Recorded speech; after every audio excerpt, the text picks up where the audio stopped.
जय श्री कृष्णा। स्वागत है आप सबका हमारे YouTube चैनल पर। हिंदू पंचांग के अनुसार देवशयनी एकादशी का व्रत आषाढ़ मास के शुक्ल पक्ष की एकादशी को रखा जाता है। इस साल यह व्रत 29 जून 2023 गुरुवार को रखा जाएगा।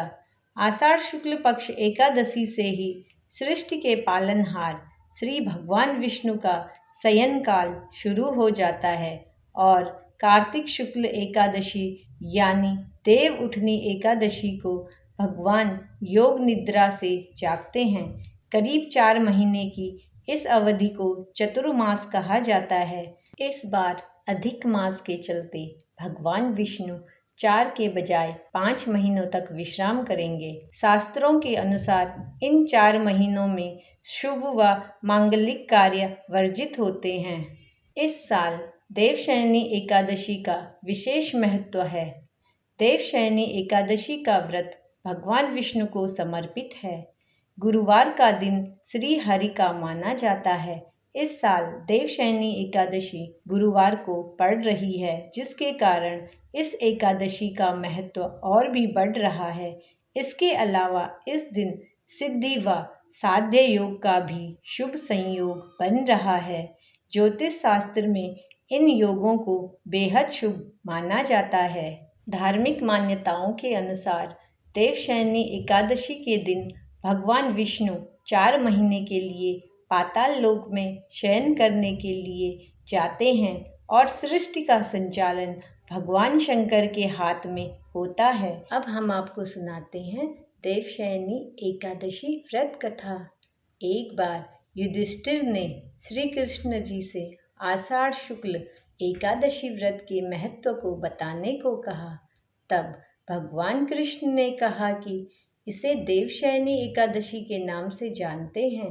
एक बार नारद मुनि ने ब्रह्मा जी से आषाढ़ शुक्ल एकादशी के महत्व और विधि के बारे में पूछा था। वह कथा तुम्हें बताता हूँ। नारद जी के पूछने पर ब्रह्मा जी ने कहा कि नारद, तुमने मनुष्यों के उद्धार के लिए अच्छा प्रश्न किया है। इस व्रत को पद्मा एकादशी भी कहते हैं। इस व्रत को करने से भगवान विष्णु अत्यंत प्रसन्न होते हैं। इसकी व्रत कथा इस प्रकार है। सूर्यवंश में एक महान प्रतापी राजा मानधाता हुए, जो एक चक्रवर्ती राजा थे। वह अपनी प्रजा का पूरा देखभाल करते थे। उनका राज्य धन धान्य से परिपूर्ण था।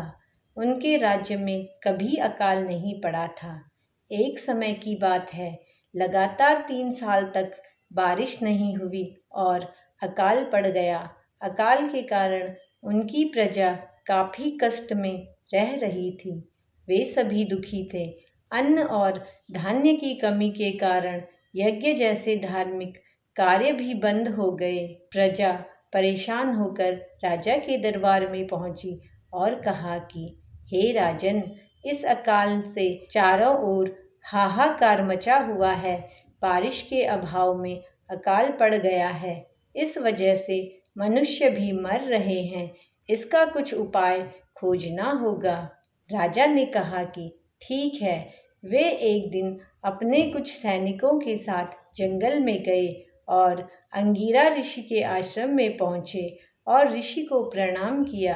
ऋषि ने आने का कारण पूछा तो राजा ने सब कुछ बताया। तब अंगीरा ऋषि ने राजा मानधाता को आषाढ़ माह के शुक्ल पक्ष की एकादशी व्रत करने को कहा।